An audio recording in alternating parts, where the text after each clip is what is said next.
Hi all, hope you're doing okay. We're back on the boat again. It's, I don't know, first weekend in August. The plan is to go out later. It's currently about 1 o'clock. High water's at 7 p.m. So we're going to hope that the weather stays like it is now, so we can go out for a bit.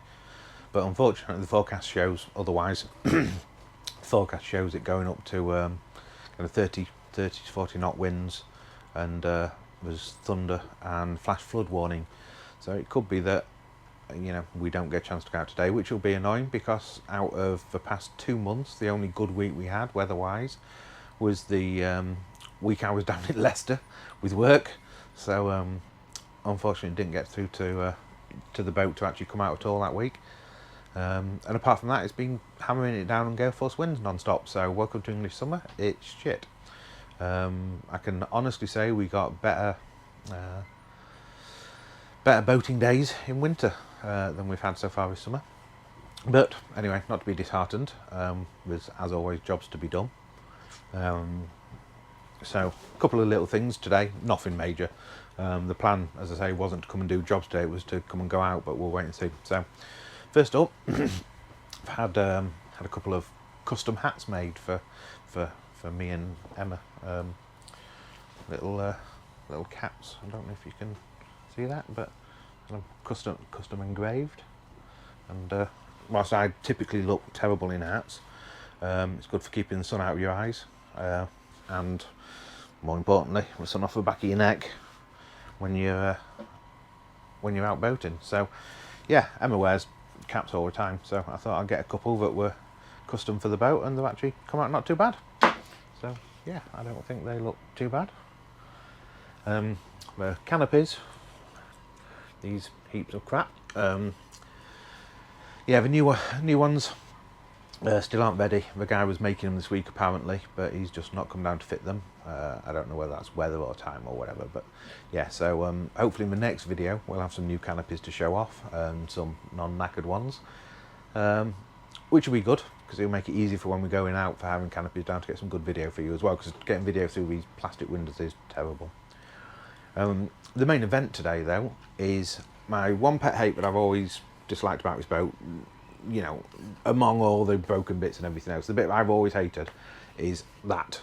I've always hated that wood steering wheel, and I know it's a Sealine factory standard, and people say, I love the factory standards. It annoys the crap out of me. So for those of you that were on Instagram, I posted a teaser that I have bought a Gussie custom steering wheel. So this is very similar to what you see on, I want to say modern Sealines, it might be modern Princesses, but I think it's modern Sealines. Let me just take it out and show you. I'll put the camera down for a second, hold on. Yeah.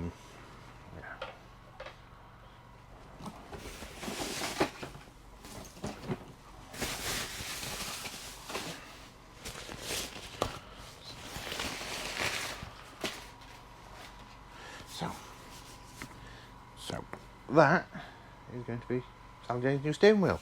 Nice, thicker, chunkier, much bigger and heavier than what's currently on there. Full stainless steel and full leather surrounds, and fits better in my hand rather than that wooden surround. It's got a little centre boss that spins, but yeah. Now the one thing I didn't do is make sure this will actually fit. Now this is designed to be a taper fit, so for a taper shaft. And it looks like the old one's got screws on, so I'm going to try and take the old steering wheel off first, have a look. I'm not going to video it for you because it'll be boring. But yeah, I'm going to pull the old one off and see if it is a taper shaft. If it is a taper shaft and it'll lock on as it is, then we're good. If not, what I'm going to have to do is I'm going to have this boss drilled, so I can put the 2 screws on the current one through this boss to hold it in place. But that's relatively easy. I can just take it home and drill that. So I'm just going to pop the old steering wheel off today and see if we can get that on. And then once that's on, that is SJ's new steering wheel. More expensive than the one that I bought for the Mustang, like a lot more expensive, very expensive, but very nice, very good quality. You can tell it is by the way it's stitched and all finished around here and everything, and yeah, it's very nice. So that's my main job for today, that, and we're going to try and get this cushion off and these cushions off here then, so that they can go in for refinishing, and then we're almost just about done out here once the canopies are done. But yeah, so leave it with me. I'm going to dig into the steering wheel, and I'll be back later to show you the outcome, and hopefully, weather allowing, we'll get out for a bit, but we'll see. Hi, so good news, steering wheel news. Ready? Ta-da! So this is the new steering wheel, and it's very shiny. You can see yourself in it. So yeah, there we go, we are on, and that has replaced this old thing here. So it was wood, very light aluminium, plastic, and the boss was plastic. This new one, stainless steel, all stainless steel core, powder coated stainless steel boss, and yeah, all leather to a touch. They are exactly the same size. I don't know how well you can see that, but yeah, exactly the same size.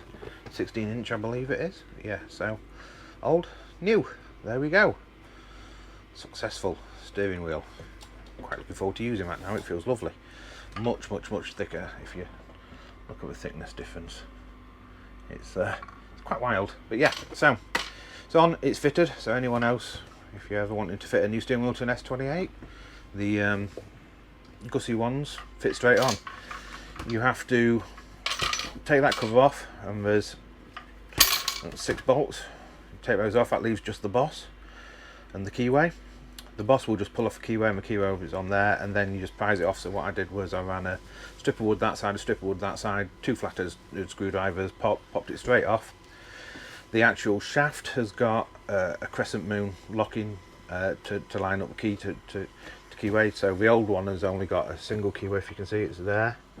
The new steering wheel actually has 3, but we're only using 1 because the shaft only has 1. But yeah, the factory nut fits on. The only thing is that there was a washer in here between the shaft and the nut to spread the load over the back of this, because it was plastic, and that nut won't fit through the hole in the centre of here underneath this cover. So it's not essential, because the nut itself will actually grips it, because it's all metal. I don't have to worry about spreading the load, which is why I assume we put a washer on here, because it's plastic. Spread the load on the plastic. That's all metal, so I don't have to worry about it. But yeah, I'm still going to try and buy a stainless washer that will fit to spread the load, just in case. And just there's a little bit of wiggle, and that's actually that shaft plate itself, and I'm just wondering if I can get a washer that might just allow it to lock up that a little bit tighter on the shaft. Just allow me to put a bit more clamping pressure on it on the nut. So I'm going to try that and do that. But yeah, done, dusted, looking awesome. So I'm happy with that. I'm going to go and do some quick engine checks just to get the engines ready now, just in case, and then I'm going to attempt to finally get that seat off. One more thing, good thing about the steering wheel is, let me just put this down a second. I don't know if you can see or not, but either way,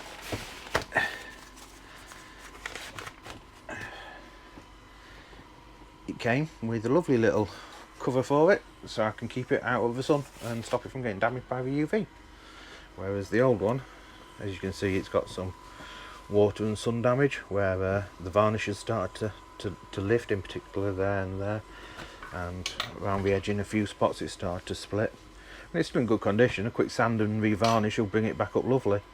But yeah, wooden steering wheels went out of cars in the 60s, and I'm kind of glad we did. Just a shame we stayed in boats that long. Anyway, new steering wheel sorted. So welcome back, and as if by magic, I have that long cushion back off, cleaned up, silicone removed. Literally about 6 tubes of silicone on there to hold it on, but what I did was I sharpened a 1 meter ruler with a grinder, so it was like a sword, and slid it down the back of the cushion, because it's like an L shape, so you can't really get in from the top. So you have to go in from that corner, slide it down, and then use it to saw the silicone, so you can pull that bit away, and saw, pull it away, saw, pull it away, saw, pull it away. But yeah, so that's all off now. That's cleaned up. Steering wheel is on. I'm just about to do some engine checks. And we got the top of this out. It turns out that this is on via bolts. I don't know if you can see that, but it's a very rusted bolt, and it has these little things. So the top cushion has a wooden plank in it, and these very badly rusted bits sit in the top side of the wooden plank, and then the bolts come in from underneath, because this is the fiberglass from the top of this seat moulding. So the bolts come in from underneath, through the fiberglass, through the wood, and then into these little rusted up catches. But as you can see, the wood was all rotten and they're rusted to crap, so I need to angle grind those bolts off, and there's 4 of them. The end one's completely missing, but for the trimmers to retrim it, this needs to be done on moulding, and it's all on this piece. So what we're going to do is we're going to take this entire seat out, because it screws out, and they can have the entire seat like that. That way they can see the bolts, they can see the spacing, they can put new bolts through from underneath, they can put new catches in on the top half when they redo the top half, bolt it all together, and then all we've got to do is bring it back to the boat and bolt it in, and yeah, one piece assembly, seat done. So yeah, that's it, and yeah, that's about it for today. We'll see you later. Take care. Bye bye.